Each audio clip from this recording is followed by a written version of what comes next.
सुने और बताए लखनऊ की शायरी सुनता है कि लिख चुकी है विधि तुम्हारी। 3.5 घंटे की एक फिल्म बनी, एक फिल्म धुरंधर।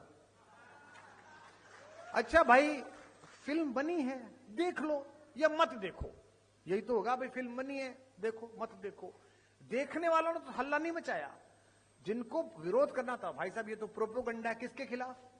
अच्छा किसके खिलाफ प्रोपोगंडा है? चल पाकिस्तान के खिलाफ, तो ताली बजा।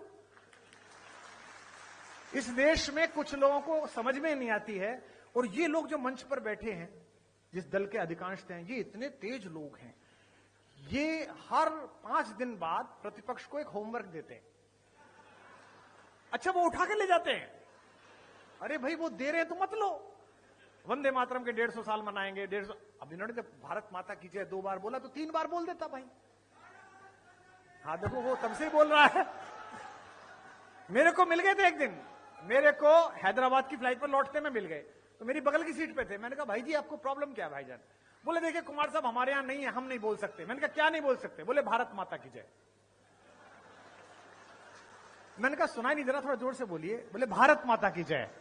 मैंने कहा ये हवाई जहाज में आवाज खासा बहुत ज्यादा है, जरा थोड़ा जोर से बोलिएगा। तो बोले भारत माता की जय। मैंने कहा सो जाइए, बहुत लंबा रास्ता है। कि है ना कि लिख चुकी है विधि तुम्हारी, वीरता के पुण्य लेखे, विजय के उद्घोष गीता के कथन तुमको नमन है। 80 वर्ष हो गए हैं। शुरुआत तो हैजे के टीके ढूंढने में बीती, शुरुआत तो मलेरिया से लड़ने में बीती, शुरुआत तो सड़क बनाने में बीती। अब देश प्रगति कर रहा है, लोगों पर पैसा भी आ रहा है, धन भी आ रहा है, विदेश में जा रहे हैं।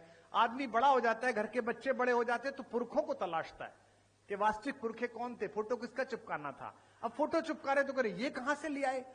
कल उन्हीं 3 पुरखों के यहां पर बड़े बड़े प्रतिमा का अनावरण होना है, जिनको चिपकाना है, जो पहुंचने यहां तक तो समस्या आ रही है।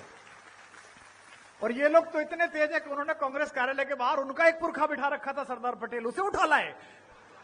बोले क्योंकि अब हमसे बोले कि पटेल तो हमारा था। मैंने कहा तुमने बोला ही नहीं, तुम तो अपने नाना जी, पापा जी, मम्मी जी, चाची जी में लगे रहे। पटेल बाहर बैठे थे तो ले गए उठा के। और मैं तो इनसे कहता हूं, हमारे आदरणीय भूपेंद्र जी बैठे हैं, ये सब वैचारिक लोग बैठे हैं, राम रमापति जी बैठे हैं, गांधी जी को भी ले लो भाई। गांधी जी स्वदेशी भी कह रहे हैं, गांधी जी आयुर्वेद भी कह रहे हैं, गांधी जी गीता भी पढ़ रहे हैं, गांधी जी खादी भी पहन रहे हैं। सारा काम तो वो है जो आप कहते हो, सारा कुछ है। और वहां पूछ भी नहीं रहा कोई, उनके पास अपने 3 फर्जी गांधी पहुंचे, तो वह असली उठा लो, उसमें क्या है? कि लिख चुकी है विधि तुम्हारी, वीरता के पुण्य लेखे। अद्भुत चल रहा है देश में। लिख चुकी है विधि तुम्हारी, वीरता के। अभी वो हमारे मुख्यमंत्री चले गए, उनको जाना था, बेचारे कह के गए। हमसे लोग कहते हैं कि आपको 5 भाषाएं आती हैं। मैंने कहा उत्तर प्रदेश के आदमी है। बोले वहां सबको आती है। मैंने कहा हमारे चीफ मिनिस्टर को सबसे ज्यादा आती है। बोले कैसे, वो कहां पढ़े? मैंने कहा आप उनके भाषण सुनो, वो खुद ही कहते हैं जो जिस भाषा में समझेगा, अब ज्यादा उन्हें आती है। लिख चुकी है विधि तुम्हारी, वीरता के पुण्य लेखे, विजय के उद्घोष गीता के कथन तुमको नमन है। एक एक नमन पर प्रणाम करिएगा। और आदरणीय रक्षा मंत्री जी ने जो संस्मरण सुनाए पूज्य अटल जी के, हमें भी सौभाग्य मिला। ये कुछ नहीं है जो आज की इनकी पार्टी और जो अटल जी की पार्टी थी, उसमें इतना अंतर है कि राम नीति से पार्टी कृष्ण नीति पर आ गई है। राम नीति आदरणीय रक्षा मंत्री जी इस मर्यादा की थी कि पार्लियामेंट में खड़े होकर प्रधानमंत्री जी ने कह दिया कि एक वोट लेकर अगर सरकार बचानी हो तो ऐसी वोट को बचाने से, मैं चिमटे से छूने से मना करता हूं। ये राम नीति थी। अब इनके यहां कृष्ण नीति आ गई है। कितने निषाद जी कितने प्रसन्न हैं। ये हैं राम राज्य वाले, लेकिन आए कृष्ण नीति वाले कोटे से ही हैं। लिख चुकी है विधि तुम्हारी, वीर। मैं पूरा प्रयास कर रहा हूं कि आज ऐसा कर जाऊं कि अगली बार से ब्रजेश ना बुलाएं। क्योंकि ये सब इनको मिल गया मैटर, जो खड़े बीच वाले हैं। भाजपा के वरिष्ठ नेताओं के सामने ही कुमार विश्वास ने ली चुटकी। तुम्हें और तो कुछ पता चल नहीं पाता कि राज्य में कौन अध्यक्ष बनेगा और प्रदेश में कौन बनेगा, तो यही सुन लो।